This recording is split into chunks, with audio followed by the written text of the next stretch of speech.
What's going on, everyone? It's That Guy Kai. It's my personal finance channel.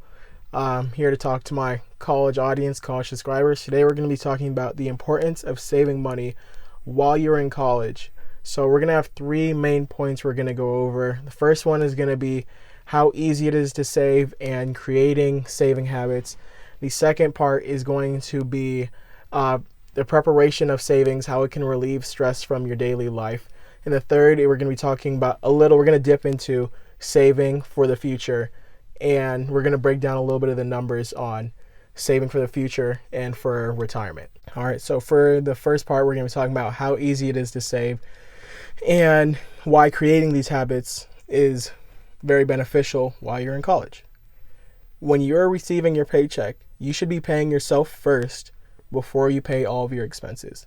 That is kind of the main point of savings, is that this is your hard-earned money, so it should be going to you first. You should be able to keep that money, and then if whatever you want to do with the rest of it, you can go spend that. But part of that money needs to go to you first before it goes to your expenses. So going more into that, this is going to help you develop better saving habits while also teaching you how to live off of less than you make. It sounds simple. It's a pretty simple idea. If you make $80,000 a year and you spend $80,000 a year, you'll be broke at the end of the year. If you make $40,000 a year but only spend $30,000, then you're going to have $10,000 left for yourself as a nice cushion in case, life events happen, because life happens. You don't want to be spending all your money and not be able to cover a $500 expense for a car, or, maybe miss a payment on rent. It's just not good. You don't want to put yourself in that situation. Saving also creates like a sort of cushion for when life does happen. You don't have to stress over these hardships. Saving is not that hard, especially with the presence of online banking and mobile banking. Saving is easier now than it has ever been. I'm just going to put out some quick numbers out there. If you can save $84 a month for a whole year, you will have $1,000 in your savings account. $84 a month. If you can save $168 a month for a whole year, at the end of the year, you'll have $2,000 in your savings account. If you can save $20 a week for a whole year, then you'll have $1,000 in your savings account. So you get where I'm going with this. It doesn't take a lot to get started. It only takes a lot to build the momentum, because a lot of people, when they do start saving, they'll save $20, $30. They'll throw a 50 in there once a month. They might skip a month, another month throw 100, and you'll have $400 in there. I don't know how much I really said, but let's say you have $400 in there, and that's not a lot to most people. Most people have more in their checkings and less in their savings, so they're like, man, I might as well use this savings. I don't even have that much in there. What is it really going to affect? Nothing much. I mean, realistically, in the long run, spending that $400 isn't going to make or break you, but creating these habits while you're in college, while you aren't making as much money, will make it easier for once you get out of college and start making big money. I would rather you screw up with these habits while you're in college and learn from them than screw up when you have your real job and you're making much more money and you're losing more money than what you would lose if you started in college. So that's just how easy it is to save. You can do direct deposits. If you go through your employer, you can send part of your paycheck to a savings account that you'll never see, and the other part to your checkings. Or what you can do is you can set up automatic payments on your mobile banking app. A lot of apps for banks have the option to where you can schedule once a month. It'll send a certain amount of money from one account to another. It only takes a little bit of time to set up. And it's just a very easy, both of these ways are easy and automated to begin that momentum, that snowball effect of saving. So for the second part of the video, we're going to be talking about how saving can help avoid unnecessary stress in your life through the use of an emergency savings account.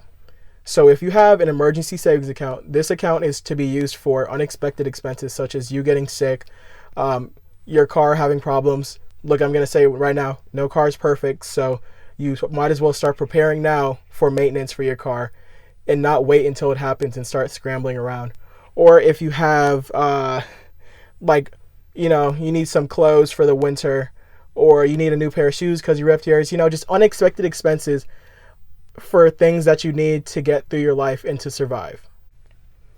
So a way I like to think about having a savings account and how it can relieve stress is relating it to a test. If you prepare for a test, then when that test comes up, you are going to be prepared for it. You're going to know what to expect on the test, and you're not going to be stressing or rushing because you have already prepared pre-advance and you already expect what's going to be on the test, right?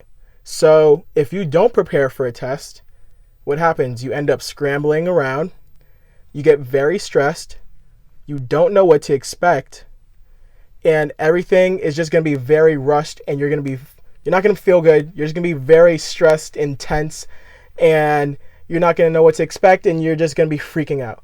So that's why I compare savings to a test, because if you prepare for these events that will happen, these unexpected events, when they happen, you are already going to expect it. You will already have pre-prepared for this, and when life happens, you will be ready. You won't be stressing. You won't be asking people for money. You'll have that money set aside, and you can get whatever the problem is taken care of quick and easy, just like that. A flat tire, good, because we prepared for it. So we have money put aside for 4 new tires. So you know what? Screw that flat tire. We're getting 4 new tires. That's how we ball when we save. I sound really cheesy, but I mean, it's just really how it is. If you can prepare yourself for future events, you're going to know what to expect, and it's not going to be a surprise when it happens. All right, so for my third point, we're going to be dipping into saving for the future and why it's important to do that now. If you start saving now for the future, you're just going to have, obviously, if you start now, you're going to have much more money saved than if you start later. But also, compound interest is much better with time than it is with money. So I'm going to put a little screenshot somewhere right over here. It's going to go over a little simple calculations that I put up. That website's called calculator.net. They have a bunch of different type of financial calculators that you can use. So feel free to play around with the numbers. I'll put the link in the description. But for this example, I'm going to be talking about how saving $84 a month for 40 years, for when we retire, right? Most of y'all are around like 20 right now, so 40 years, you're 60. If you can save $84 a month for 40 years, you can see it right here. I don't have the numbers in my head, but you can see it right here, how much money you can have just by starting to save now. This is with like an 8% return, which you can get through the stock market through like low cost mutual funds, index funds. I just want to get you thinking about how investing your money now can help it grow much more for the future. As you can see, I think the number is like you only put $40,000 in there, but you come out with over $200,000. That's the magic of compound interest. That's why we need to start now while we're young, so we can let our money compound. And so all we have to do is spend $40,000 and end up with $200,000 set for retirement. And that's only if you spend $84 a month. That is so minimal. Think if you're making $100,000 a year, if you're living by yourself for a little while, and you can save $20,000 and you're living off of 80, and you can invest that, think of how much money you will have in the future if you invest that now. You can look, I'll put the link in the description. You can go play around with the numbers yourself. But this is how you prepare for the future. This is just an easy way to get ahead of the curve now while you're young, so you're not playing catch up in your late 30s trying to save up money for retirement. Just think of how much money you can save per month now and how that will translate for when you retire. All right, so I'm just going to recap the end of this video.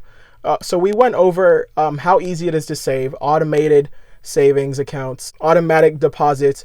We went over why it's important to save. We went over a little bit about emergency accounts and emergency savings and, preparing for unexpected life events. And we dipped a little into preparing for the future and just getting your mind thinking about how you can start now so you don't have to play catch up later. So if you enjoyed any of this content, just leave a thumbs up, leave a comment, say good video, say bad video. If I need to do better, I understand. So, it would help me a lot. Leave a comment, drop a like, subscribe. I'm going to be trying to drop videos every week, every other week.